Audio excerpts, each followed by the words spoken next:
falou como é importante lembrar fatos de 40 anos atrás. E a principalmente quando chega a certa idade, é mais fácil. Livros à mão cheia.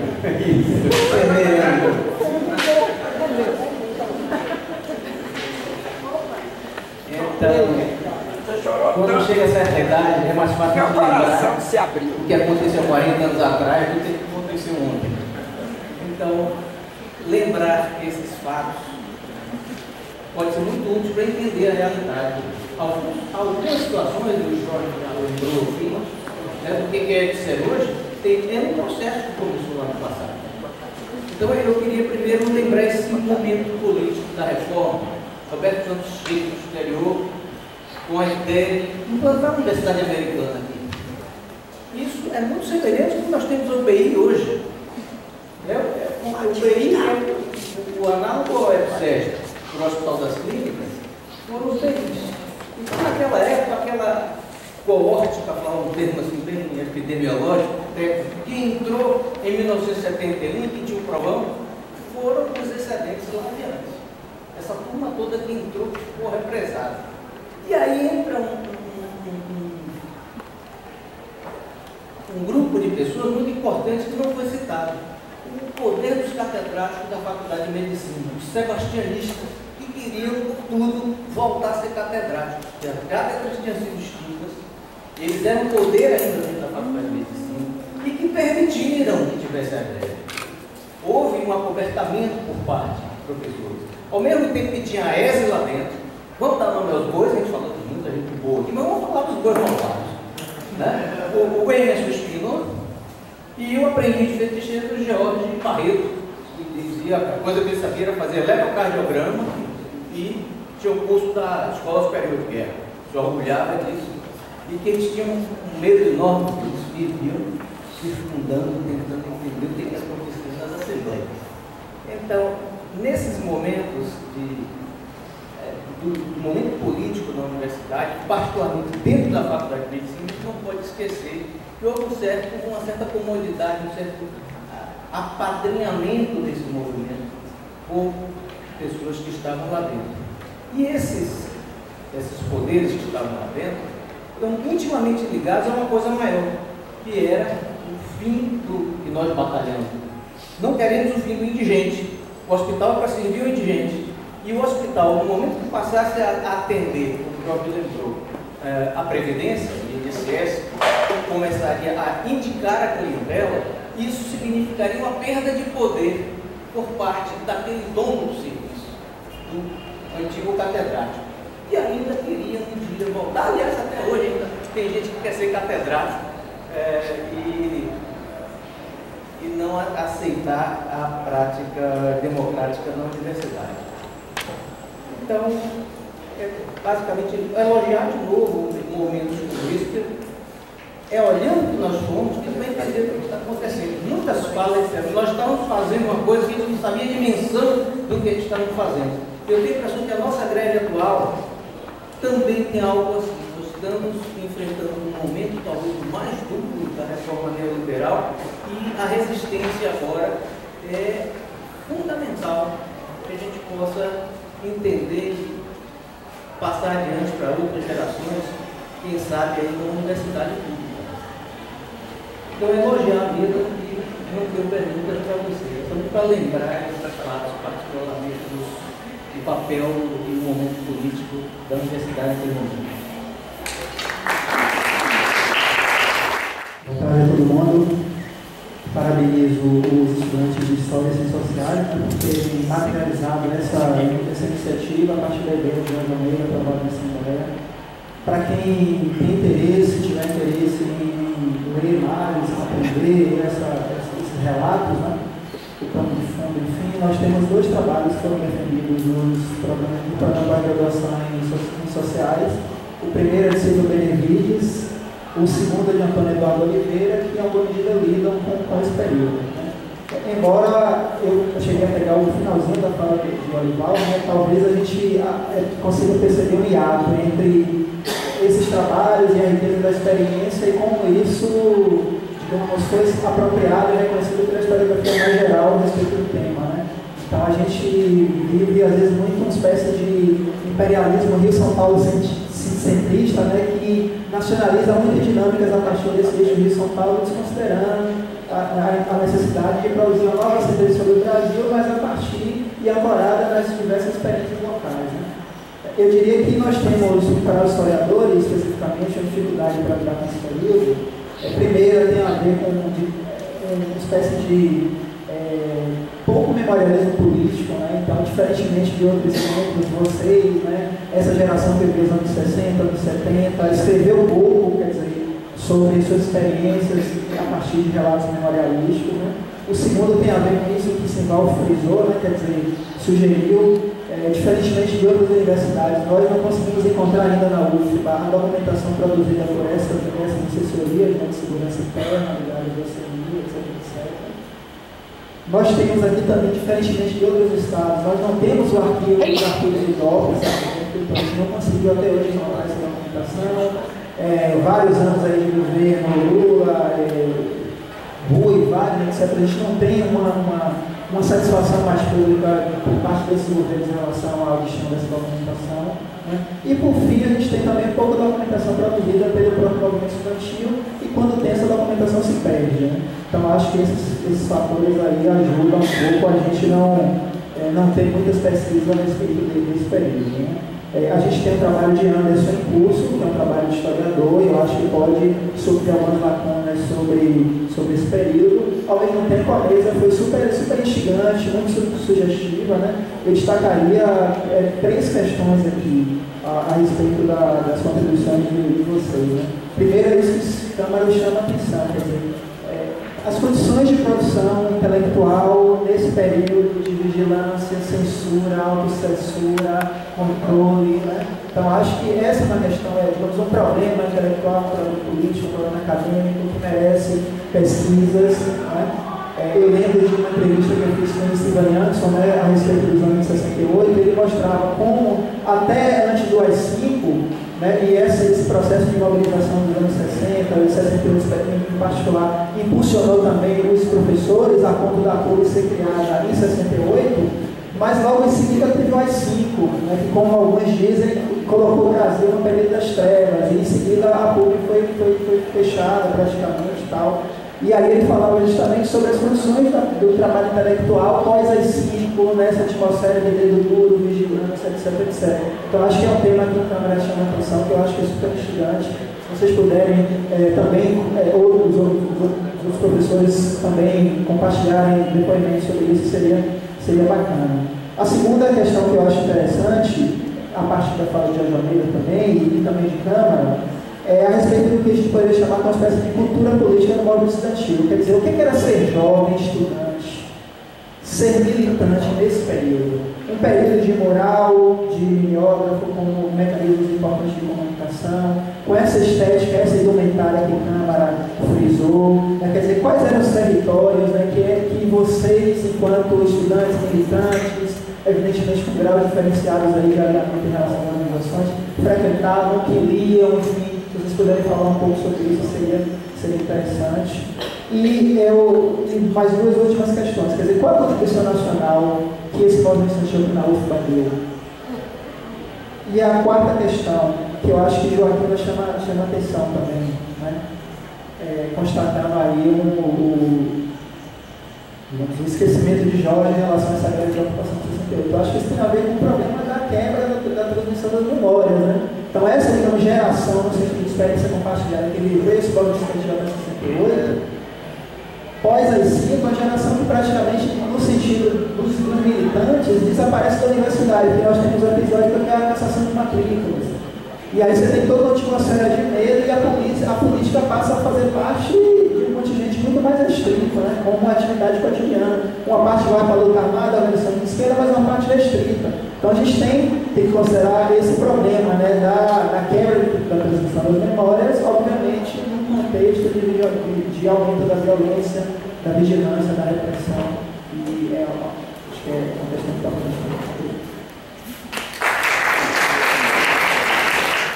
Primeira enorme alegria eu viria aqui exatamente para encontrar lideranças importantes de um processo histórico de vida, de existência, como se fosse um elo na vida de cada um. Quanto à contribuição que eu posso dar aqui, não é exatamente uma análise de cultura, que alguns foram colocados e disseram. O importante são os depoimentos nesse momento para que possa servir como elemento de compreensão daquele movimento social. Eu entrei na universidade, na UFM, em 1974, vindo do interior, de Guerra, aqui do Coelho. Fiz aqui o primeiro científico, o segundo científico, que é o primeiro aqui no colégio público. Aliás, eu fiz toda a minha formação de ensino médio no colégio público, fiz o primeiro no colégio estadual, né, de Guerra, e aqui fiz o segundo. Depois entrei em 74 na universidade, na UFM, ingressei no curso de História da UFM. Né. Em 74, quando estudante da UFM, jovem recente que vinha do interior, que é envolvido, sempre interessado em questões culturais, um jovem vinculado, interessado nas questões das artes, do teatro, da cultura, etc. E quando eu entrei na universidade, em 74, passei a entrar em contato com alguma liderança estudantil do centro acadêmico de história, onde fazer rural, tinha pessoa interessada em cultura, isso despertou também o interesse. E passei a me aproximar daquele jovem interessado no centro acadêmico. Há pouco fui me envolvendo no centro acadêmico, participando do rural, colocando coisa de arte, de teatro, e alguns companheiros que começaram também, nessa época não estava vinculado a nenhuma antipolítica ainda, nessa fase inicial. Né? E logo em seguida começou a haver algumas discussões políticas, promovida também pelos companheiros do centro acadêmico, mas de forma bastante tímida e limitada. No ano seguinte, 1975, decorrente a todo esse quadro de crise política e conjuntural do país, em relação ao regime militar, de censura, etc., explodiu o movimento social estudantil da UFM. Essa greve estudantil da UFM, o Olival colocou a intensidade da greve, podemos classificar todas as greves como todas as greves semelhantes. Como é que se caracteriza se caracterizou essa intensidade da greve no Rio Grande? Primeiramente, se qualifica, para qualificar essa intensidade, é compreender o alto grau, né, de subjetividade emocional que a greve desenvolveu naquele período. É qualificado pelo caráter massivo da greve. Terceiro, qualificado pelo o fato da greve passar a se desenvolver de escola a escola. Não foi uma Assembleia Geral que tenha decidido a greve e daqui a pouco, no outro dia, todos estavam em greve. Embora a proposição fosse uma greve geral. Eu lembro muito bem que as duas últimas escolas que serão muito fresca e mais resistiram a entrar em greve, a UFM está em greve geral, todos não, ainda faltava engenharia e faltava a escola de engenharia. Eu me lembro que eu estive na Assembleia, onde, depois de muitos esforços, foram para lá toda a liderança constituiu a escola de engenharia para colocar a escola de engenharia em greve. Um dos últimos desafios da escola de engenharia. Conseguimos colocar em greve a escola de engenharia. Direito, houve uma resistência enorme, a última escola a entrar em greve. No meu curso de história, lá em São Lázaro, as outras escolas passaram a entrar em greve porque foi quase que um processo de arrastão. As escolas iam entrar em greve e as outras não tinham como resistir, e a liderança estudantil, todos entravam em greve. Esse processo foi muito intenso, primeiramente em torno da luta pelo rejubilamento, mas no segundo momento, a greve adquire, ao meu ver, a minha avaliação, uma dimensão política, devido inclusive à ação repressiva do Estado porque na sua forma mais crua do que era a ditadura militar, E a resistência, a contestação estudantil naquele momento, passou a ser uma luta pela liberdade, pela democracia, né? Naquele momento, e contra todo tipo de repressão e censura. Por isso ela passa, num processo, adquirir uma dimensão política. Era a minha avaliação daquele período. Aquilo que o Sival colocou é muito importante. Eu me lembro também na Assembleia que houve lá em São Lázaro, no gramado, inclusive, a céu aberto, um representante do MEC pôde tentar reverter a greve, tentar acabar com a greve. Me lembro muito bem que a Escola Ciências Humanas da UFBA foi ocupada pela Polícia Militar. Toda ocupada pela Polícia Militar. Nós definimos naquele período se reunir, ter reunião em sala de aula. É uma reunião ambulante, assim, 4, 5 pessoas andando e conversando, articulando. Né? Nós desenvolvemos várias táticas de como enfrentar e sobreviver e resistir naquelas circunstâncias. A UFBA foi ocupada pela Polícia Militar, nos corredores, em sala de aula, no portão. Aquela questão que o Câmara colocou sobre a Assembleia, na posta de engenharia, me lembro muito bem que nós tínhamos construído a iniciativa de fazer uma grande manifestação, e as greves novas, a Assembleia nossa era massiva, 1.500, 2.000, 3.000 estudantes. E aquela Assembleia da porta de engenharia foi uma Assembleia improvisada, de última hora, articulada. Mas faltou um detalhe, doutor Câmara, que naquele momento, aquela Assembleia, entrou na Assembleia o Coronel Arthur e outros oficiais invadiram a Assembleia, entraram na Assembleia e pediram a palavra. Dentro da Assembleia, quase 3 dias. Entraram na Assembleia oficiais para desmobilizar a nossa manifestação e avisar que se nós continuássemos ali, iam ser todos reprimidos. Né? Naquele foi o ponto, o clímax daquela movimentação de 76. O clima de enfrentamento direto, um representante direto, cara a cara da ditadura militar. Né? E aí várias lideranças reagiram, inclusive o Olival, que a frase não foi, a frase que o Olival colocou, eu não me lembro. Eu lembro? Ele falou que se tivesse que correr sangue de estudantes, nós desenvolveríamos ali, faríamos a primeira vez na cidade. E outras lideranças estudantis também que estavam naquele momento, falaram, reagiram. E as palmas eram tão presentes, tensas, que o coronel que estava no momento sentiu grau de subjetividade, emoção, resistência, ele se retirou. E nós continuamos com a manifestação. Outra questão importante dessa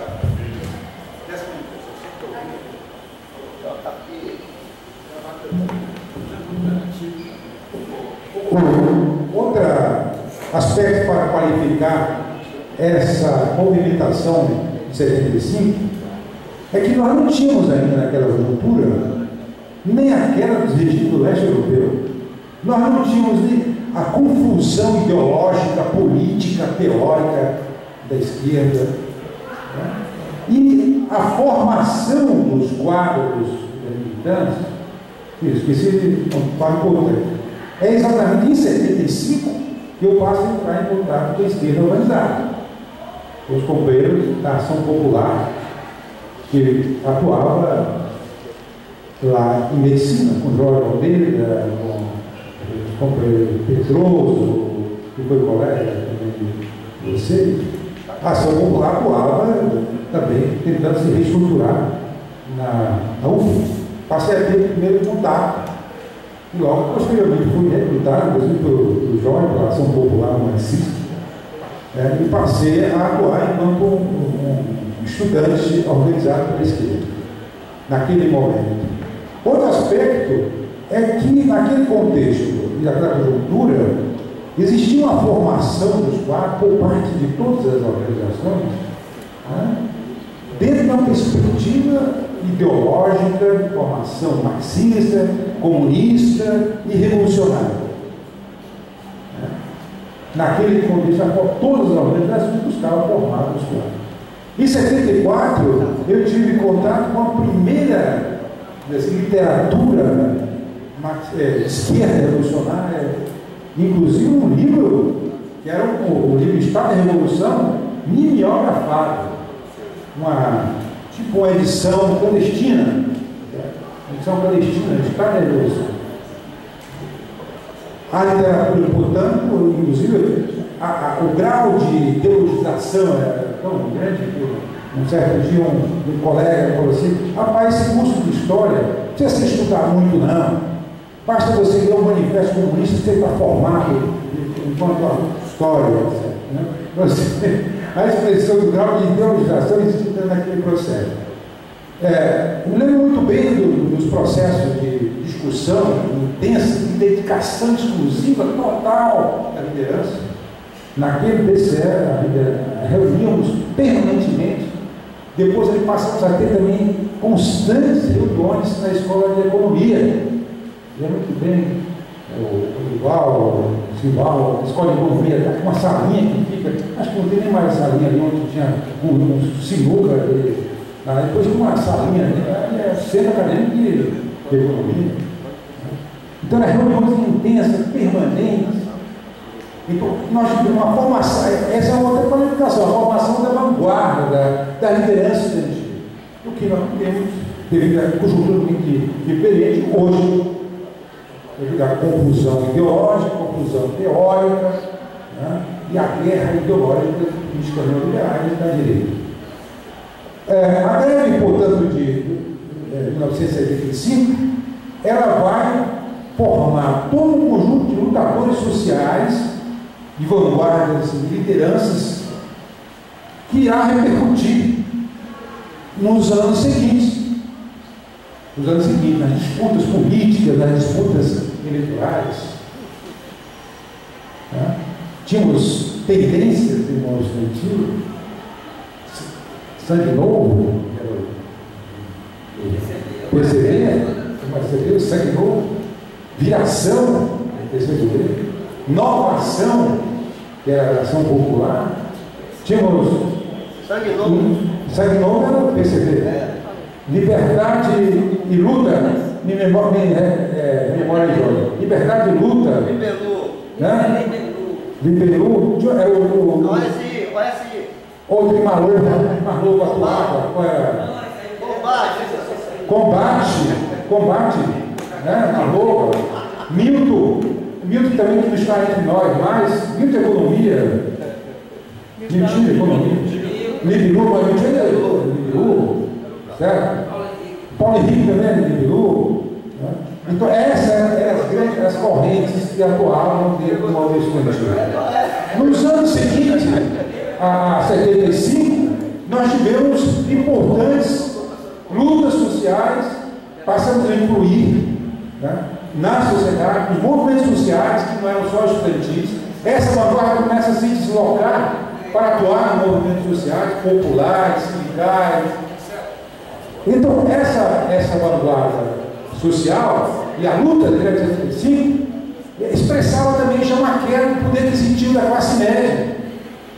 Esse segmento social estudantil da classe média já expressava, portanto, a queda do poder aquisitivo dela. E a greve de 75, naquele momento, pela sua capacidade de generalização e intensidade, ela vai dar voz e gerar espaço para os sentimentos que estavam reprimidos naquele contexto da ditadura militar.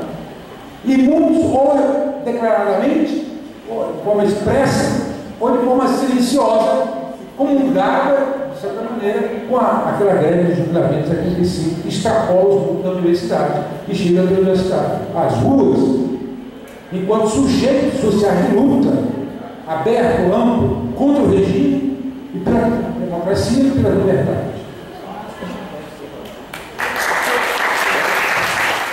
Talvez. Muita gente, boa tarde. Inicialmente parabenizar mesmo os comandos pela atividade. E aí eu estava muito refletindo ali, que embora a mesa esteja num tom meio saudosista, né, a mesa é de grande importância para o movimento estudantil, para os movimentos de luta nesse momento. Primeiro porque é um momento em que nós estamos sofrendo duros ataques, e aí pensando desde os processos que nós estamos vivendo, e aí que surge contrário ao instrumento de greve, né, via de greve que vem acontecendo nas assembleias docentes, o que vem acontecendo para quem vivenciou o 2013, né, o fortalecimento do aparelho do Estado repressor, a criação de uma legislação dura que vai tratar determinadas mobilizações sociais enquanto terroristas. Por isso, eu acho que a mesa deve ter um papel fundamental para esse momento. Assim. E aí, nesse processo de reflexão, eu estava pensando ali, né, qual a herança que o período da ditadura, o momento de greve que vocês vivenciaram, deixaram a gerações posteriores. Né? E aí eu fico pensando muito, para a gente que é militante, ainda tem um aspecto de utopia ainda muito forte, que essa mesa vem a afirmar. Mas para a sociedade, de forma geral, e quer saber o que vocês pensam a respeito dessa herança, para mim fica muito o sentimento de barbárie, o sentimento de repressão, e às vezes esse sentimento de utopia, essa necessidade que esses fatos, esse elemento traz a greve naquele período, fica meio apagado em meio a esse momento que nós estamos vivenciando. Eu acho que é um instrumento importante para a gente estar reconstruindo e estar alimentando as nossas lutas nesse momento.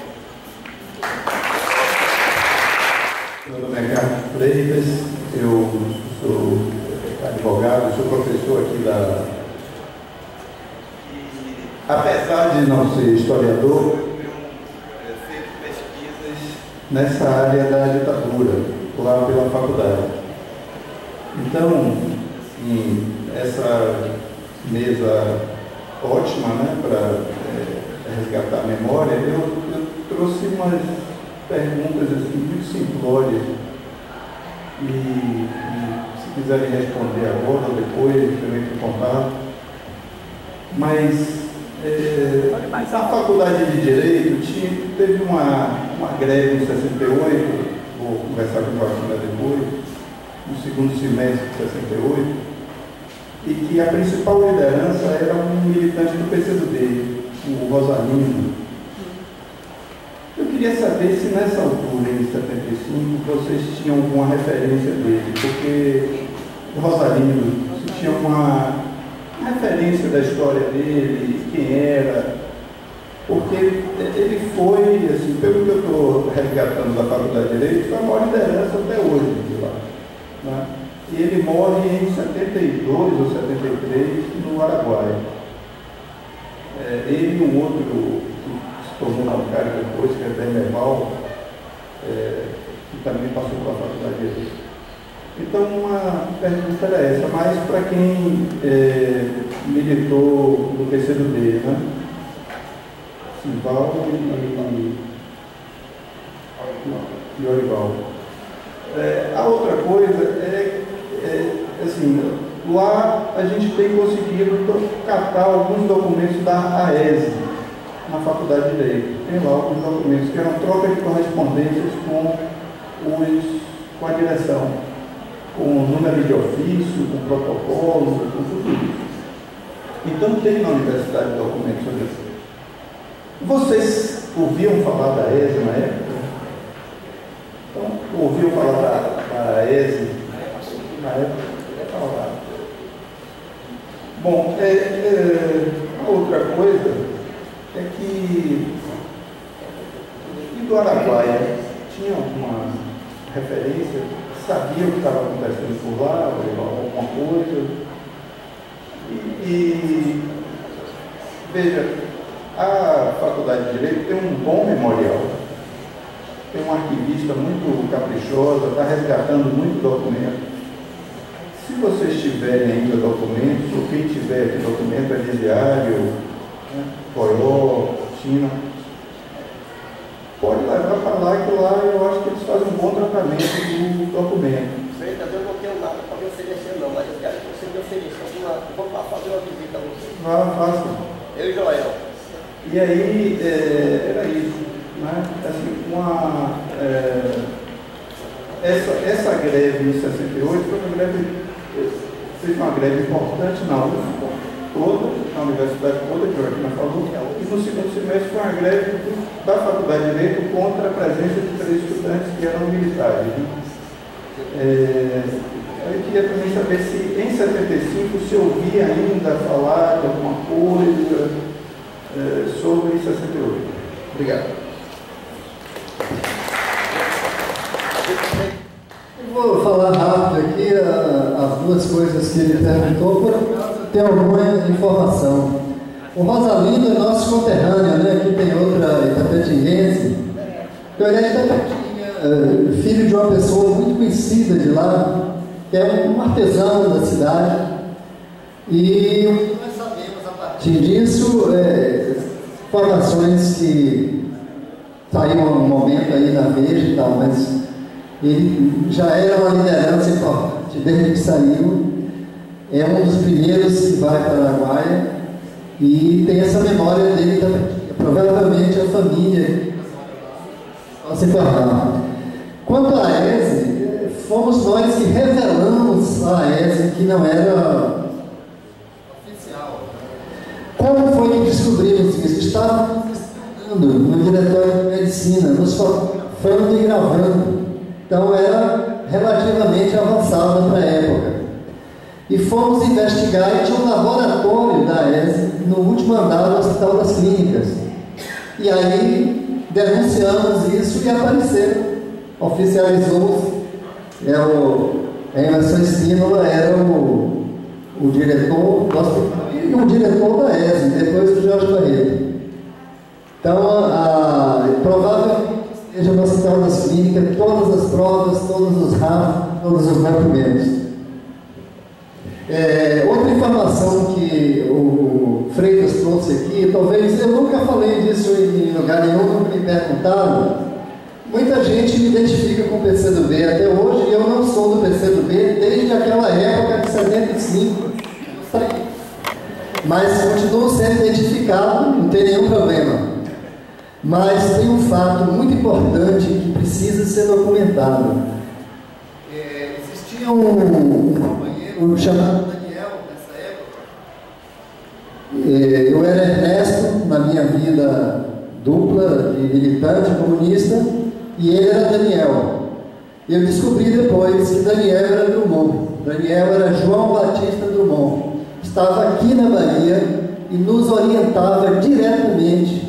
E após estarmos encontrando com ele, e em seguida abrimos o Jornal do Brasil, e estava lá, morto na chacina da Lapa, João Batista Drummond, era do Comitê Central do PCdoB, e era o mesmo Daniel que a gente conhecia aqui. Então, indiretamente, é uma pessoa que teve uma contribuição importantíssima, já que ele nos orientava diretamente sobre questões teóricas, estratégicas, históricas, e por que isso devia se dar. Houve um refluxo do movimento operário, do movimento sindical, e o movimento estudantil assumiu uma importância muito grande nacional, ao ponto de deslocar uma pessoa do Comitê Central do PCdoB. Quando eu soube pelo jornal, eu fiquei ao mesmo tempo muito orgulhoso do Drummond se encontrar comigo, e assustado, uma pessoa de tal periculosidade circulava comigo aqui pelas ruas de Salvador. Eu sou do programa de pós-graduação de História, daqui da UFBA, e como Antônio Maurício me antecedeu, eu estou estudando o movimento estudantil na UFBA, de 75 na UFBA e na Católica, de 75 a 79. E uma das minhas metas a completar, conversando com o meu nome inclusive, é entender essa greve, a greve de medicina, a primeira greve que aconteceu, pelo menos aqui em Salvador, na Bahia, nesse período, certo? E logo depois essa segunda greve que foi a do jubilamento. Eu já tenho até uma questão para colocar com relação a isso. Antes mesmo, eu queria primeiro parabenizar a mesa e todos os organizadores que participaram desse evento. Eu acho que é importante. Maurício me antecedeu, que é uma coisa que ele fala muito, inclusive na pesquisa dele, que a condição de transitoriedade do estudante acaba com que a memória ela não é preservada. E quando a gente vai buscar memória escrita pelos estudantes, a gente encontra muito pouca coisa. Então, a gente resgatar essa memória, uma memória histórica, uma memória que ainda é viva, e de alguma forma está tendo decorrências ainda hoje, no Brasil, principalmente nessa cultura que a gente está vendo, eu acho que é importante. Então, por esse motivo, estou parabenizando. É uma geração que marcou, que fez, digamos assim, contribuiu para que a gente hoje tenha alguns direitos garantidos, assim como as que antecederam. De alguma forma, eu acho que é importante. Sobre essa questão da greve, assim, o meu avançar na pesquisa me apontou o seguinte, que eu já comecei antes do debate com o João Almeida, ele pediu que eu apresentasse essa questão para todos, e para ser específico, o Silvio Benevides, ele aponta que a greve de 75, que foi a primeira de junho de medicina, ela vai ter 15 dias de greve, depois ela se encerra, com o compromisso do Conselho Departamental da UFBA de atender as reivindicações que foram colocadas pelos estudantes, certo? Só que tempos depois essas reivindicações não são atendidas e a greve ela é retomada, só que com a ampliação das bandeiras, aí entra a questão do jubilamento, melhores condições de ensino em outras escolas da UFBA, certo? Entra uma série de outras bandeiras e a partir daí, outros estudantes de outras escolas vão aderir a esse movimento. Eu queria que vocês falassem um pouco se foi isso que aconteceu na opinião de vocês, certo? Queria saber também exatamente essa duração, foram 30 dias, foram 45, sei que a segunda começa em setembro, mas ela vai exatamente até quantos? É claro que só tem memória, só para ilustrar e trazer algumas questões importantes. A outra é o seguinte, como o Jorge Almeida ele apontou aqui, no início da década de 70, houve um movimento, eu também tenho alguns periódicos que apontam isso, na UFBA e adesão de estudantes, ou da UFBA não, desculpa, na Católica, e adesão de estudantes da Católica a movimentos na UFBA. Eu queria que vocês comentassem se, nesse período de 75, nessas duas greves, que se houve participação de estudantes da Católica, adesão a esses movimentos, certo? Tanto a greve de medicina, quanto a greve contra o jubilamento. Se existia algum tipo de solidariedade entre esses estudantes universitários, de alguma forma, em torno dessas bandeiras gerais, ou talvez específicas, certo? E por fim, queria também um outro questionamento, como foi apresentado aqui essa relação com essas organizações de esquerda, nesse período, e é um período ainda, como bem Olival apontou, que apesar dessa extensão, ainda tinha prisão, o risco de morte era real, certo? E, enfim, e mesmo assim os estudantes ousaram, o fundamental, a minha pergunta está relacionada com essa relação. Assim, quais eram as organizações, se vocês participaram, tinham uma relação com alguma organização de esquerda, e se essa relação, assim, na opinião de vocês, se ela vai contribuir ao mesmo tempo para retroalimentar essas organizações que durante, principalmente no período que antecedeu o FUGMEDS, elas foram duramente combatidas, certo? Praticamente algumas, inclusive, cessaram suas atividades. E se ao mesmo tempo a relação com essas organizações ajudaram também na organização do movimento universitário. Em que sentido? Táticas, por exemplo, de defesa. Então, numa situação dessa, como já foi colocada, a Assembleia aconteceu, ela foi cercada, tinha agentes da repressão na Assembleia, aquelas lideranças, elas não apareciam, ou tinha algum tipo de tática já pré-estabelecida de sobrevivência em função da relação com essas organizações, como é que funcionava isso? Não sei se vocês me entenderam. que é um pouco tática de sobrevivência mesmo. E falar um pouco, se ainda for possível, dessas táticas de ação, porque como ainda é um momento de prisão mesmo, de possibilidade de risco real de morte, certo? Além das táticas que foram destacadas aqui, da Assembleia, de manter, como foi o caso da greve de medicina na UFBA, de você manter, por exemplo, o estado de greve permanente, ou o estado de assembleia permanente, não de greve, de paralisação, para tentar de alguma forma burlar o crivo da repressão, enfim, seria isso.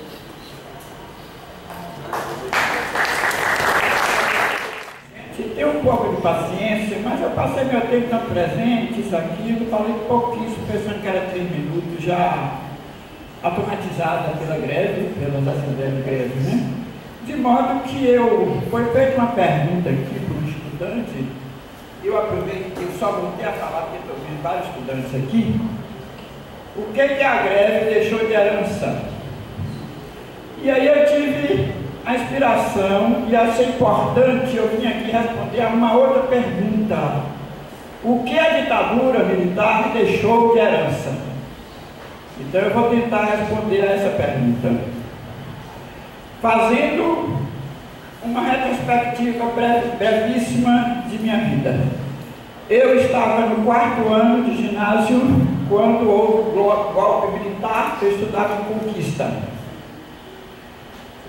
Depois do golpe, 65, 66, nós resolvemos fazer um jornalzinho bem bobo, daqueles assim. Você sabia que Dinalva está namorando com fulano? Basicamente, sabia que fulano, quando crescer, se formar, vai ser presidente da ONU, chamou palavras assim e foi proibido. O diretor mandou queimar. E aí eu vim para o Colégio Central, doida para estudar sociologia. A disciplina tinha sido abolida do currículo. E um grupo de colegas resolveu fazer uma peça, Aventuras e Desventuras do Estudante, que resultou na expulsão deles. E nós do Colégio Central conseguimos mobilizar os grandes colégios públicos e a UFBA para fazer uma grande greve em 1967, grandes passeatas. E aí eu venho para a universidade. Eu era muito tímida, com muito pelejar.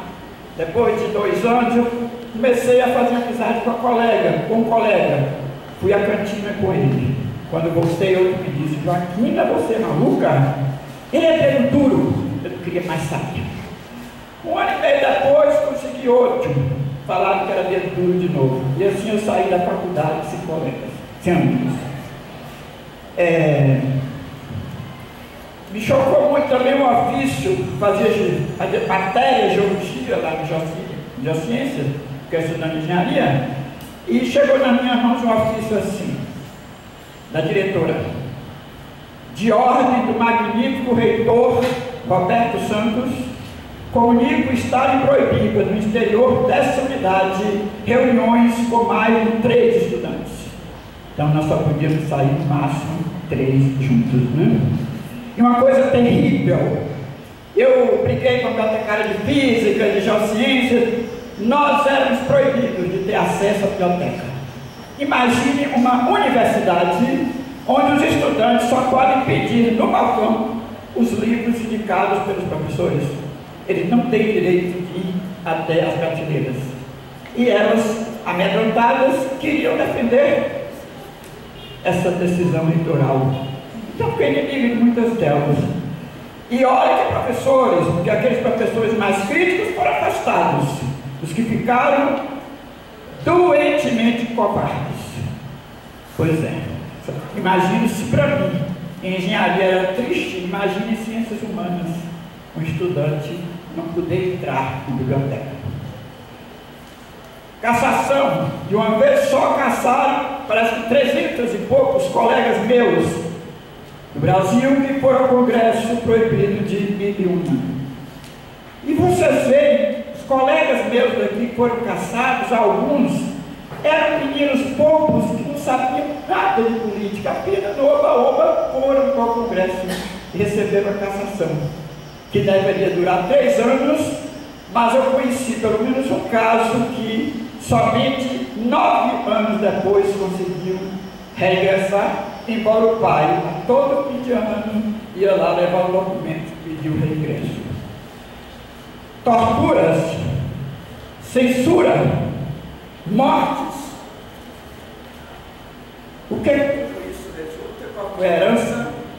A meu ver, no mínimo, minimoro 6 décadas, talvez um século, o retrocesso que essa ditadura trouxe à sociedade brasileira.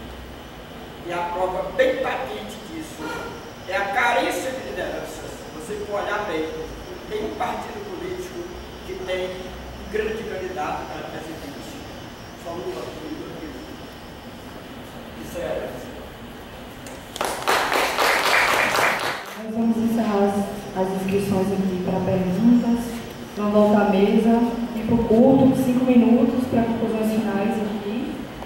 E na oportunidade de estar aqui pelo Comando de Greve de Ciências Sociais, eu queria divulgar uma atividade que vai acontecer amanhã, no dia 24, às 9 horas no CEAL. O tema da mesa é a crise migratória na Europa e a questão dos refugiados africanos.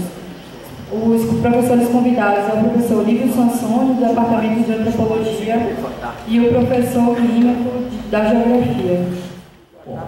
Surgem muitas questões que eu vou evitar as questões mais contemporâneas levantadas por Joaquim, na prova de ajuste fiscal, não que elas não sejam candentes, mas é que aí seria uma outra discussão, um outro debate.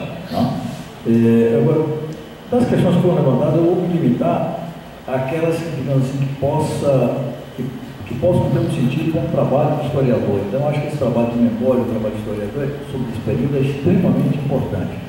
Então, as coisas que eu queria pontuar. Primeiro que a Comissão da Verdade aqui na UFBA produziu um documento sobre a coordenação do professor Otto, que na minha opinião é um marco na história da ação da ditadura na UFBA. Não que seja um documento perfeito e a última palavra, mas ele produziu um mapa. Aqui na entrada eu conversava com o Simval, coisas, por exemplo, que envolviam alguns personagens que a gente não conhecia, como a tentativa de uso do 477 contra a Salete, comandado pela vice-diretora de arquitetura, que nós não tínhamos, nunca tivemos informação, nunca suspeitamos disso, e que foi segura a decisão pelo Mascarenhas. Mascarenhas, para nós, que era o Vitor da época, sempre foi um bandido de A a Z. Hoje eu tenho que dizer que o Mascarenhas pelo menos teve um bom senso de, diante de um ofício desse tipo, engavetar. Então eu acho que esse relatório é uma peça extremamente importante. Quanto memória, são listadas lá praticamente 300 pessoas da UFBA que, de um modo ou de outro, sofreram causados pela ditadura militar. E eu acho, então, que esse relatório ele é positivo, um mapa. Então, se você tem um mapa, é mais fácil depois identificar as lacunas, as imprecisões ou até as inverdades que o mapa traga, mas você tem um trabalho feito. Além disso, há também um trabalho de tratamento da informação. Então, hoje se sabe como estão os arquivos da ESA e se sabe como estão os arquivos reservados, sigilosos da recolhida. Esses materiais foram utilizados pela Comissão da Verdade. E eu chamo a atenção de que esse segundo conjunto são os arquivos sigilosos, e só no trabalho da Comissão da Verdade é que a uma certa altura nós compreendemos que aquilo ali não podia ser os arquivos da ESA. E aí talvez a gente ganhe os arquivos, que é uma prática, existe lá, você não faz muito reservado. Então, nesses arquivos, nós temos correspondência do chefe da Sexta República para o reitor, que não passava pela ESA. Ou seja, a ESA é um órgão interno, conectado com o SI, mas há uma documentação importante que está preservada, está sendo tratada. Queria dizer também, fazer um pouco de propaganda, há um edital que foi feito pela UFBA, que vai ser ligado agora, para apoiar propostas que visem aprofundar os estudos sobre o período da ditadura. Agora, eu acho que é um estudo que é extremamente importante em termos de memória, em termos de historiografia, certamente é muito interessante, mas em termos também com muita dificuldade. Dificuldade, em particular, de você integrar as informações que vêm das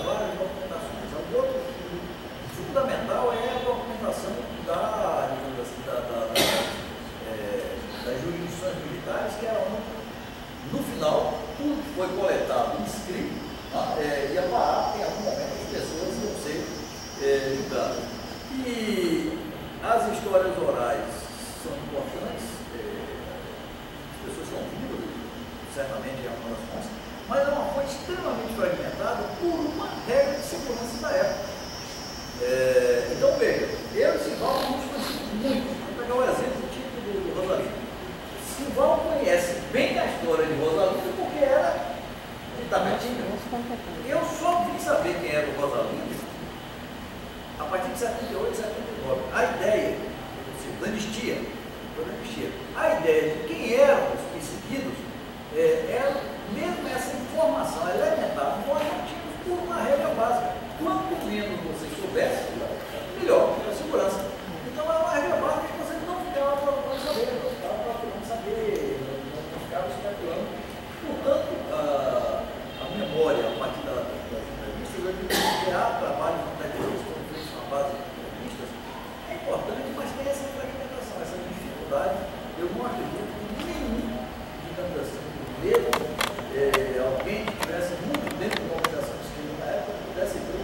Então, a regra básica era fragmentar, parcelar a informação.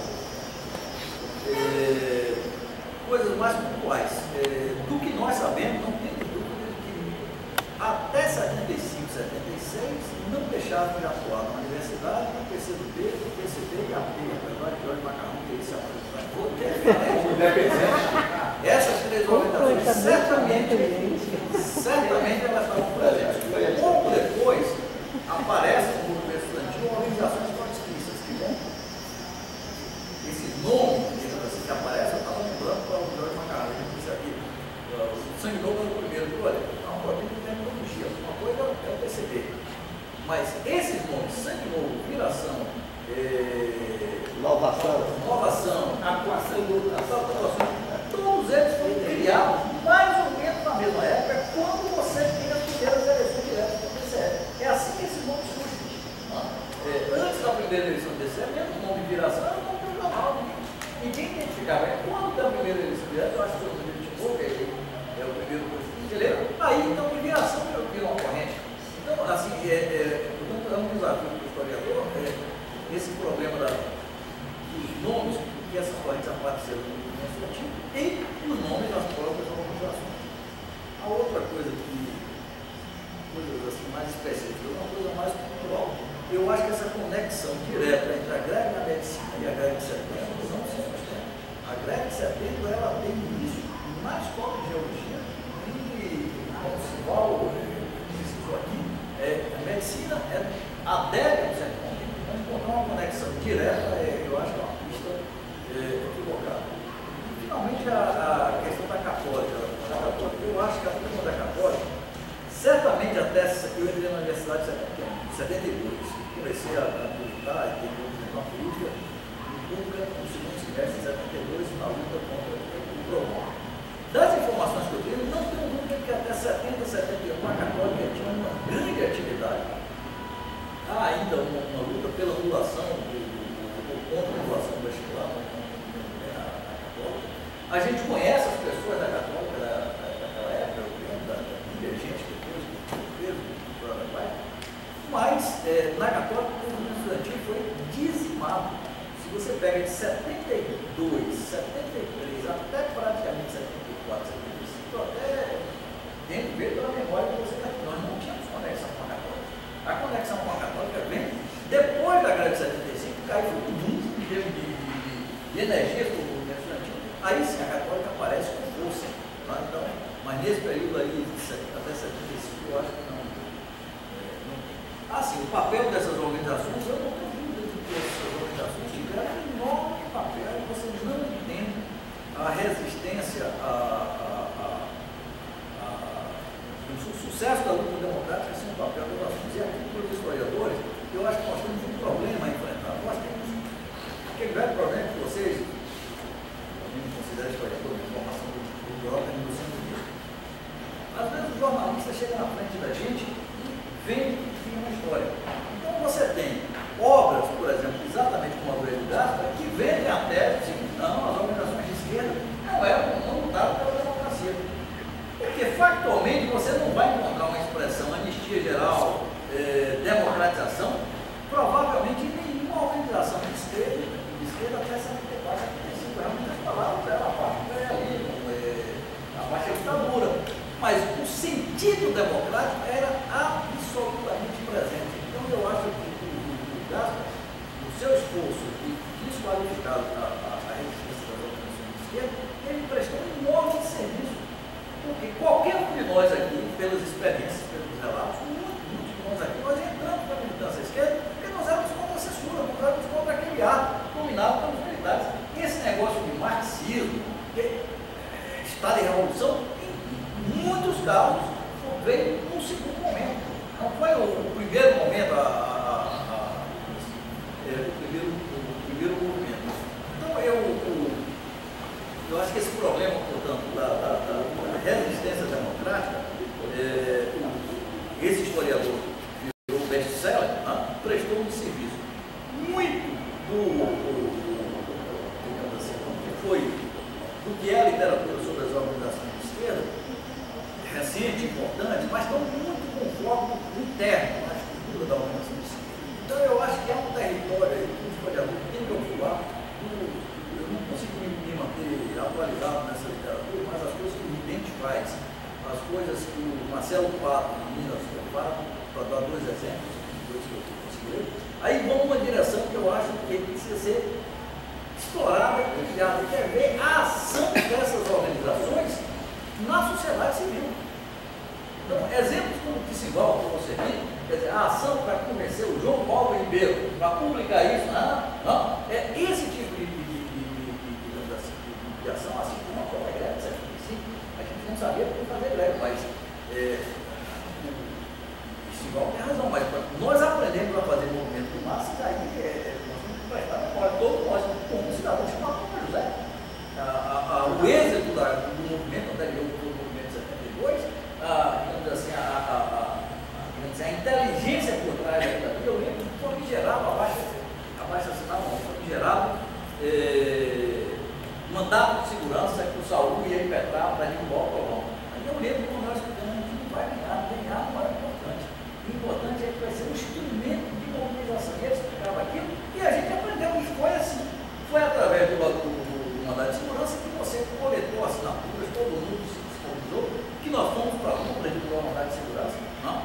Então, as organizações de esquerda, portanto, tiveram um papel absolutamente essencial na resistência democrática que se desenvolveu nesse país. E esse papel precisa ser resgatado e analisado. Tem algumas questões de ordem. Eu acho que é importante diversos registros em relação à militância, a questão do Araguaia, e eu conhecia todos que foram para o Araguaia, conhecia a Lenira Rezende, que reuniu da UEB, União Estadual de Estância da Bahia, conheci Piauí, Iraçu, Sassu, na ABS, Associação Bahia dos Capitalistas, organizações que conseguiram funcionar até o começo de 71, quando veio uma repressão muito violenta no movimento estudantil. Parte do que sobreviveu de 68 acabou aí. Por isso é que quando a gente fala que teve que reaprender, isso aqui em relação a Joaquina tem a ver com isso, porque as lideranças que vieram de 68 ou foram presas, ou foram caçadas no movimento, ou se formaram, ou abandonaram a militância, certo? E quem está em 75 não teve essa continuidade. Eu me lembro, foi falado aqui, Manuel José é o primeiro presidente do DCE, a reorganização do DCE, e veja bem, o último presidente do DCE eleito em 68, que foi a principal liderança, provavelmente, de 68, que foi Zé Sérgio Gabriel, foi eleito presidente do DCE, ficou até 71 como presidente, porque não houve como fazer o novo processo de eleição do DCE, porque houve uma desorganização completa, uma repressão violenta, desarticulação dos diretórios, mas ele ficou até 71 cumprindo a função, foi preso uns 3 ou 4 vezes nesse período, e depois ele vai começar uma reorganização realmente com o Manuel José, ainda eleição indireta, eleição de representantes estudantis, e só em 76, depois da greve de 75, nós vamos ter a primeira, também um dos resultados políticos da greve de 75, justamente foi um movimento para eleição direta, em 76. Eu acho que é um destaque importante também dessa eleição, que essa eleição, foi uma eleição do DCE, onde não existia chapa de pessoas concorrendo à diretoria do DCE. Era um voto chamado voto de plataforma. Cada corrente apresentava uma plataforma política, um programa, os estudantes votavam no programa, o programa que ganhasse dizia quem era a diretoria. Um motivo político, para politizar o processo, outro uma questão de segurança, para não expor tanta gente no processo eleitoral, que era proibido, porque não era permitido fazer eleição direta do DCE. Mas também eu acho que isso é um fato importante do ponto de vista político. A questão do Araguaia era presente mais assim, no termo de vanguarda. O movimento, pichações no banheiro, na universidade, se via a questão do Araguaia, mas na verdade não era uma questão, até o início do processo da luta por anistia, o Araguaia não tinha aparecido realmente de forma ampla, totalmente claro. Certo? Mas a partir já de 73 começa a repressão. O Araguaia já era um fato conhecido, já começa a aparecer em jornais, e tal, porque já existia o início do processo da repressão. Só a greve de jubilamento ela começa realmente em geologia e geografia. Foram realizadas 3 assembleias com proposta de greve, a assembleia não aprovou. Quando chegou na terceira ou na quarta, aprovou a greve e começou a criar um efeito dominó com diversas escolas parando. Quer dizer, não houve uma proposta de fazer uma greve geral universitária pelo jubilamento. Ela veio realmente de baixo para cima e foi se constituindo a partir das escolas. Depois de uma certa quantidade significativa, é que passou a haver realmente um movimento para que as outras aderissem e se construiu um comando de greve geral, onde tinha cada escola com um representante eleito na Assembleia e eleito e indicado pelo diretório acadêmico. Sobre a questão das organizações, e aí, até para falar, para esclarecer mais uma vez a minha situação de militante, já que estão falando, veja, eu fui militante, quando eu entrei na Universidade de 1971, eu era militante de uma organização chamada Ação Popular Marxista-Leninista do Brasil, que era uma organização maoísta. Fui preso logo quando era calor, fiquei 20 meses preso, fora, eu estava em 71, resto de 71, 72, eu não estava no movimento, voltei em 73. Quando eu volto, a minha organização tinha sofrido um racha, e uma grande parte tinha ido para o PCdoB, em outra parte tentava se reorganizar como Ação Popular Marxista-Leninista do Brasil. Aqui na Bahia, pelo menos 90% dos militantes foram para o PCdoB. Significa que a AP, resumidamente chamada AP, praticamente acabou ficando poucos militantes aqui. Veio um dirigente nacional para reorganizar a Ação Popular aqui, foi preso junto com outros companheiros e foi assassinado. Significa que a organização acabou completamente. Eu fui solto em 73, fui procurado pela AP, procurado pelo PCdoB. Me procurou para recrutar, inclusive com possibilidade de ir para o Araguaia. Em 1973, o Araguaia, provavelmente ninguém conseguia entrar mais na Bahia, certo? Não era possível mais entrar no Araguaia.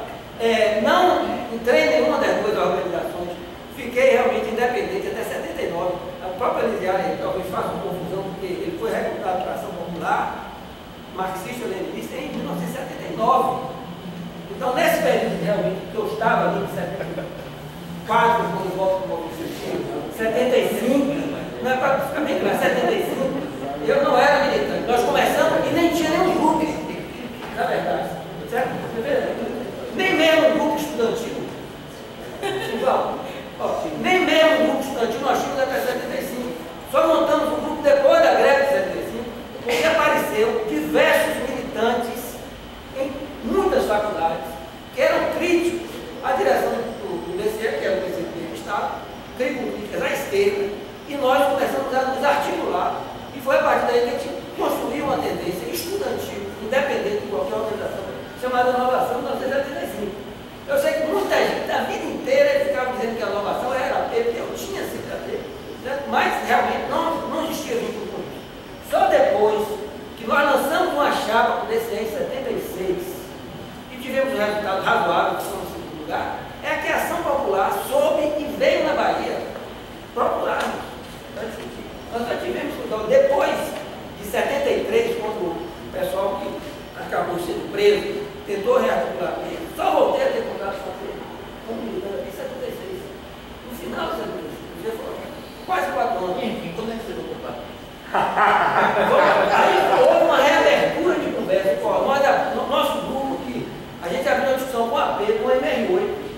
e com o que depois passou a ser ORMPS. O Intempo então era isso. A centelha do movimento estudantil. Então o Intempo era isso, é isso que eu quero entender.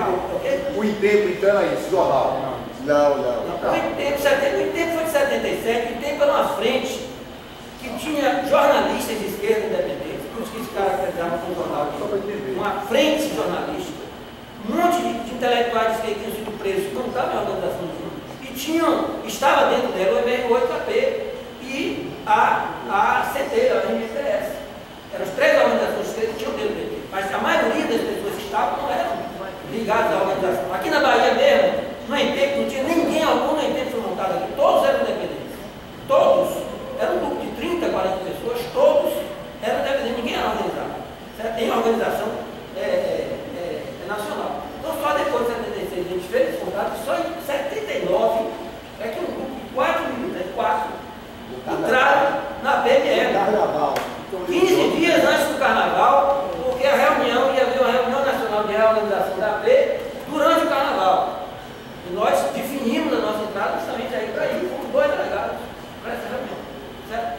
Então, para esclarecer esse aspecto. No caso, realmente, a gente não teve isso. Todo aquele processo da greve de 75, tudo ali, nós não tínhamos nem contato com a AP, nós nem tínhamos contato nenhum. Então, só para dar uma ideia, nós passamos também depois de 73 ter contato com uma corrente estudantil em São Paulo, chamava-se Refazendo, né, que era impulsionada pela AP e pela BR8, lá em São Paulo, pelas 2 organizações. E tem um fato interessante que eu fui para fazer, vieram aqui em 76, eu fui para São Paulo para fazer esse primeiro contato. E também pessoas da Refazendo foi. Então eu fui em contato com a Refazendo e em contato com a Peixe. Cheguei lá, era a mesma pessoa, 2 realmente diferentes. Uma no lugar ela tinha um nome, no lugar tinha outro nome. Certo? Contato mesmo, mas foi a mesma pessoa. A pessoa responsável pela AP era a mesma responsável pela Refazendo.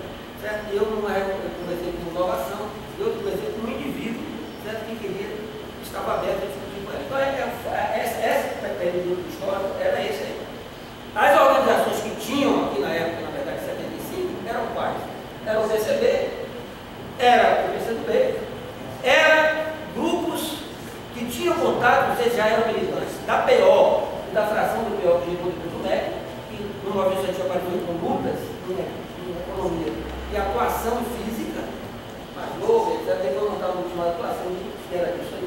E não tinha nenhuma organização trotskista na época. Depois que chegou a liberdade de luta. Apesar de que nós, na época, éramos acusados de trotskistas, certo? Ou neo-trotskistas. A gente era, eu mesmo era um neo-trotskista, ou trotskista, então dependida. Mas realmente não existia ainda a organização trotskista nenhuma na época aqui funcionando. Então é um pouco isso aí das questões que foram levantadas só sobre o problema da questão da democracia de gás. Qual é o problema de dizer que as organizações defendiam a democracia ou não? Tem a ver com a questão da estratégia que era colocada. De fato, na minha interpretação, até o meados da década de 70, a grande maioria das organizações não colocavam a questão democrática como eixo da luta política. Exceto o PCB, todas colocavam a derrubada da ditadura e a construção de um governo revolucionário, que tinha cada uma a sua característica, qualquer esse governo revolucionário. Mas não havia uma perspectiva de luta por uma democracia liberal burguesa, exceto o PCB, que defendia isso, que devia derrubar a ditadura e construir um regime democrático liberal burguês. Os outros não. Então eu acho que é por isso que a questão não é porque a gente não defendesse, lutasse contra a censura, a liberdade de organização, todos defendiam, lutavam por isso. O problema era o que a gente queria colocar no lugar da ditadura, que era uma perspectiva revolucionária. Por isso é que eles se apoiam nisso, para dizer que a gente não é democrático. Na verdade, o que acontecia é que nós não lutávamos por uma democracia burguesa, liberal, burguesa representativa. É isso aí. Isso aí que é o caso de estudo.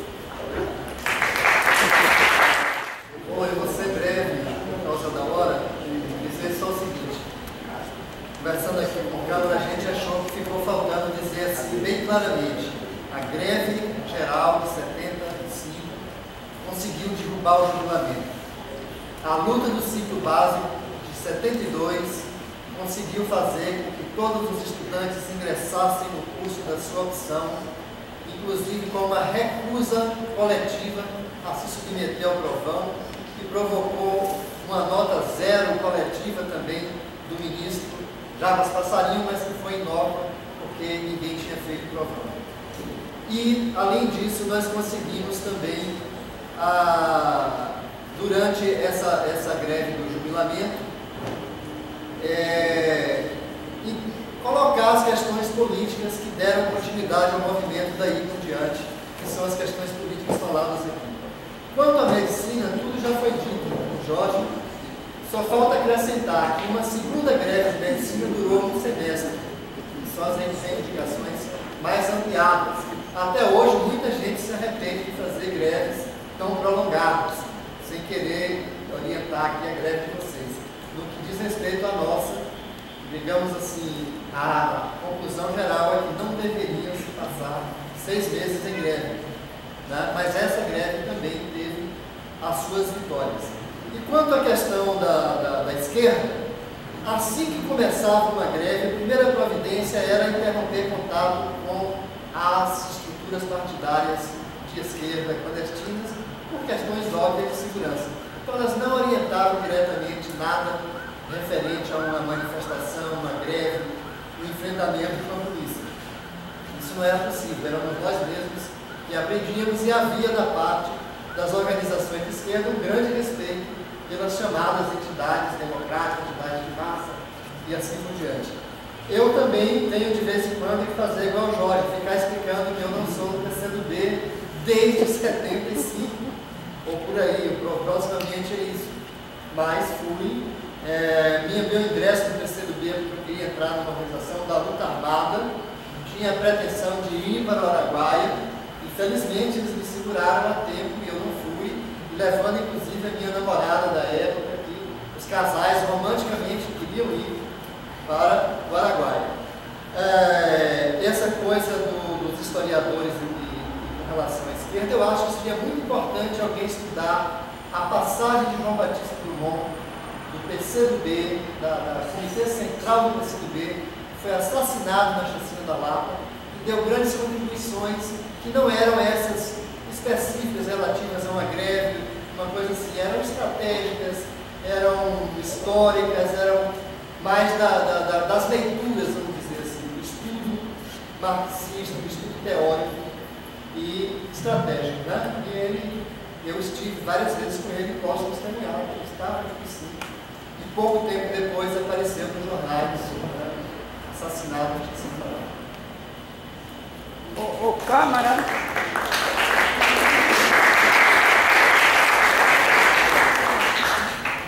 se você me permite, talvez até frustrada com a não resposta do Rival, eu lhe farei uma pergunta que estava anotada, só que eu me esqueci. Se você também achar que é farinha fora de saco, você não responde. Pode perguntar. Eu notava sempre que os movimentos de esquerda e as pessoas de esquerda eram extremamente insensíveis a outros tipos de lutas libertárias vinculadas, digamos, a comportamento, questões de gênero, racismo, homossexualidade, etc. Você, sendo uma pessoa afrodescendente, você também teve alguns e-mails por causa mais da questão da homossexualidade. No seu caso, sendo afrodescendente, você sentiu também isso? Que às vezes até hoje eu fui para uma palestra da Internacional Comunista, onde eu disse, temos que combater a concentração da renda, mas também os preconceitos, que são duas fontes de suprimento. Ele disse, não, isso aí é questiúncula. Você vai tirar energia do combate à luta maior contra o imperialismo para lutar pelas mulheres, por isso, por aquilo. Nós não aceitamos. Internacional Comunista. Então eu queria saber o que você sabe, sentiu sobre isso. Você me permite responder a ela direto, melhor? Eu não quis lhe apertar, eu tenho curiosidade de saber, porque você era muito brilhante, então eu quero, vendo um brilhante na minha frente, eu queria ouvir sua opinião, mas você negou. O debate aqui é a experiência da greve, a experiência da esquerda na época. A questão racial, eu acho que A racial foi para ele, tudo bem. Mas a questão racial a esquerda não colocava no centro, mas valorizava. O fato de ser um líder negro mais era sempre uma referência, uma coisa importante. A questão de identidade sexual, aí não tem a menor dúvida, só muito tardiamente, aí você pode ver datar. Eu diria assim, a esquerda e o bloco, não percebeu, não tinha a menor dúvida, de que havia um forte bloqueio. Até 79, 80, até um pouco depois, as expressões eram piores do que as que você está imaginando. O homossexualismo era decadência capitalista. Eu morria de medo da revolução dessas esquerdas, sinceramente. Vamos lá. Essas esquerdas. Eu vou pegar também só algumas coisas mais gerais dessa vez, vou falar. Tem uma questão que Anderson levantou, né, sobre a herança da igreja. Claro que nós nos preocupamos por falar por mim pelos outros, sabe? Muito mais de tentar fazer reavivar nossa memória para trazer elementos que permitissem a reflexão. Por outro lado, eu acho, eu pelo menos entendo, que o movimento estudantil ele tem uma importância superior às suas forças de determinado momento histórico, em função do arrasamento que o governo fez, né, em função da repressão ao movimento dos trabalhadores, do refluxo da própria classe trabalhadora. O movimento estudantil temporariamente ocupou um espaço gigantesco. Se pensa no movimento estudantil de 68, o espaço que o movimento ocupou, e ele, de alguma maneira, parecia ainda guardar esperanças das sociais que estava em refluxo dos mais diversos âmbitos da sociedade. Quando a gente faz essa greve de 75, isso já está menos. Nós não somos já o repositário dessa esperança toda, como foi em 68. E certamente, se você pensar nesse movimento de 75 para uma ação em 2015, tem que ser com muito cuidado, porque o movimento estudantil, o movimento das categorias, os movimentos corporativos, eles ocupam espaços bem mais delimitados, porque todos hoje estão em luta, você já não tem mais um grupo que apareça pelos outros. Os estudantes não podem mais aparecer por outros grupos que não si próprios. Os professores fazem suas greves, a gente desconhece até a existência da gente na greve. E hoje as lutas da classe trabalhadora, elas aparecem com uma força muito maior do que nós fazemos no interior da universidade. Não só pelo resultado mesmo econômico, mas porque essas categorias hoje conseguem atuar, exercer a sua atividade política, e isso tem muito mais impacto do que a luta, as nossas lutas. Então, esse momento tem sua riqueza naquele momento, tem sua riqueza naquilo que ele conseguiu criar logo no imediato, mas a gente tem consciência de que é naquele momento.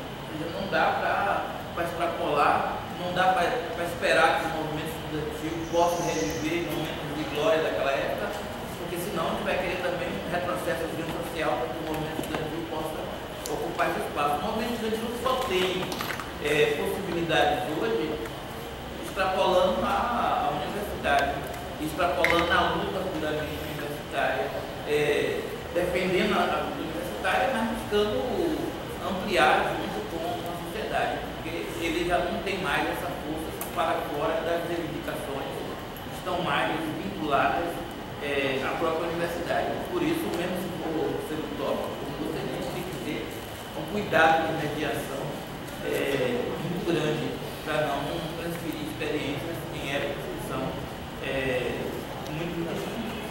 E aí, Maurício levantou coisas que aí faz sim a gente pensar, porque para o historiador, pensar no nosso tempo, naquele tempo histórico e na dificuldade. O Maurício falou sobre o distanciamento, sobre a questão de ser jovem naquele momento, seja que novamente tem que ser só naquele momento, não dá para a gente extrapolar. Simval levantou uma coisa muito interessante, que era como a gente atuava antes dessa greve, ou seja, a gente buscava os espaços de cultura, e esses espaços de cultura, de alguma maneira, fazia a gente se sentir mais vivo, mais criativo, e através deles, inclusive, ao longo da discussão, várias pessoas levantaram, né, a interação que a universidade tinha, que o Vila Velha tinha com os estudantes, com a sociedade, como a gente criava jornais, boletins, onde a gente misturava política com poesia, com arte, com música. A gente tinha até a vontade quase toda de ser artista, né? Que hoje também tem a dimensão certa, né? Não podia ser outra coisa. Aí queria. Antes a gente queria ser artista, não podia ser muita coisa. Todo mundo pensava um pouco, né? De fazer arte, fazer poesia. Eu acho que todo mundo aqui fez poesia. Hoje os jovens fazem, né? Eu ainda acho a minha lá escondida, bem guardada, porque eu tenho vergonha, porque a qualidade é muito sofrível, mas eu ainda tenho. Então, nesse sentido, eu publiquei minha primeira poesia no jornal Física, não é o único. Anônimo. Então, mesmo com essa dificuldade toda, com esse cerceamento todo, com essa repressão toda, nós também éramos jovens e também vivíamos como jovens.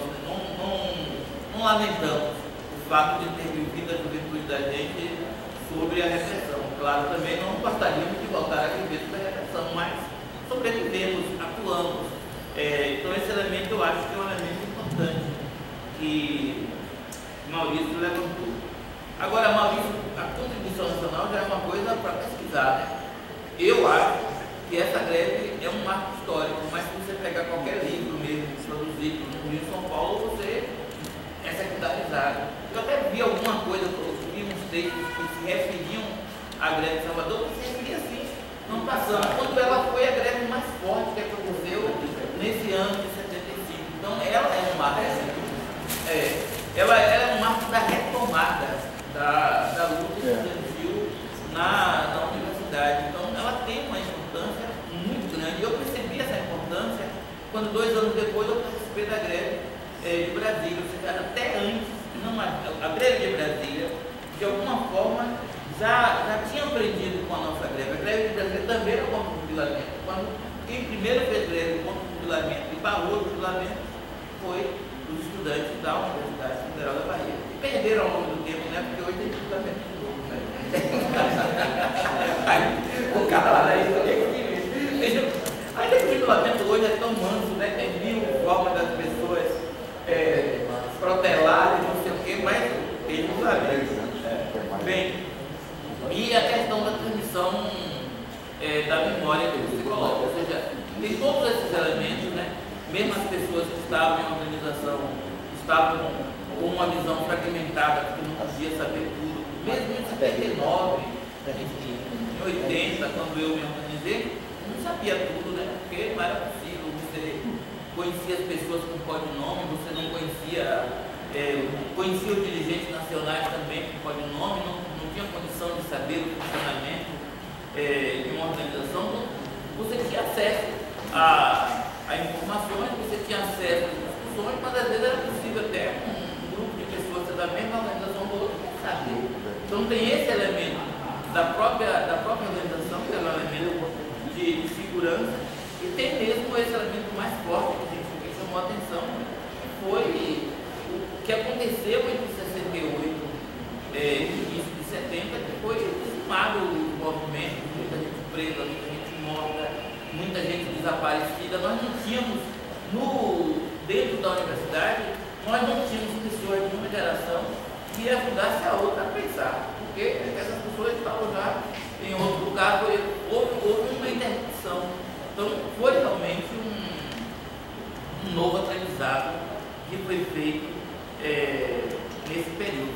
Então acho que talvez por isso também reconstruir essa memória é complicado, né? Porque inclusive reconstruir a partir das pessoas é difícil. Às vezes eu contei a história de Olival errada, né? Ainda bem que você consertou, mas eu sabia o fato, né? Eu não sabia exatamente como, mas provavelmente nem ele sabia. Porque você foi isso aqui com precisão o fato, eu não sabia mais com precisão o fato, mas eu me lembrava o que tinha acontecido. Então, quando a gente, os estudos de memória dizem muito isso, toda vez que você faz o memorialismo, você reconstrói, você já aprende coisas que estão no presente, mas que não estavam no passado. Então, é muito difícil exatamente aquilo que você viveu, aquilo que aconteceu, como aconteceu. Muitas vezes você valoriza determinados aspectos em detrimento de outros. A gente até que tentou não fazer isso. Todo mundo aqui foi modesto. Ninguém tentou valorizar a participação em nenhum momento. Mas as pessoas pensam muito isso. Então, olha, falando para o historiador sabe isso mais que eu, né? Então, a memória reconstruída a partir da memória oral, ela acaba sendo bonita, né? Ela é um resto, mas não necessariamente ela é precisa. Ela pode nos dar condições de entender uma época, entender mais anos, mas não dá para a gente. Mas é melhor do que não ter história. Da documentação, né? E a gente está dizendo, a documentação também é difícil ser encontrada, a gente já há condições de encontrar essa documentação. Agora a questão de Joaquina. Joaquina, eu acho que toda a luta de esquerda subestimou sim todas as lutas específicas em função de um sonho maior, que era o sonho da revolução, e de acreditar que a revolução resolveria todas as contradições secundárias. Se a revolução resolveria, e a gente tinha pressa de fazer a revolução, então a gente acabava não tentando trabalhar com essas questões mais específicas. Mas elas passaram a ser incorporadas aos partidos, às lutas sociais. No fim da década de 70, elas passaram a ser incorporadas. E hoje é impossível um partido, um movimento que não tenha todas as questões, todas as contradições, todas as questões de gênero e mesmo a questão de cor, não incorpore isso na sua discussão. E ainda é importante, inclusive, que os movimentos de esquerda incorporem, porque de vez em quando a questão de cor, por exemplo, ela transborda para uma visão racista de grupos de organização dos próprios negros. E quem está no movimento político consegue fazer uma mediação sem criar uma perspectiva de um racismo contra o outro.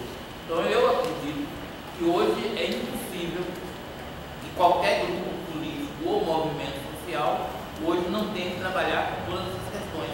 Eu diria, amadurecendo nem tanto dentro na Justiça, no Supremo, dentro no Supremo, amadurecemos para saber que a revolução não é um ato final, é um ato que incorpora a solução de todas as contradições.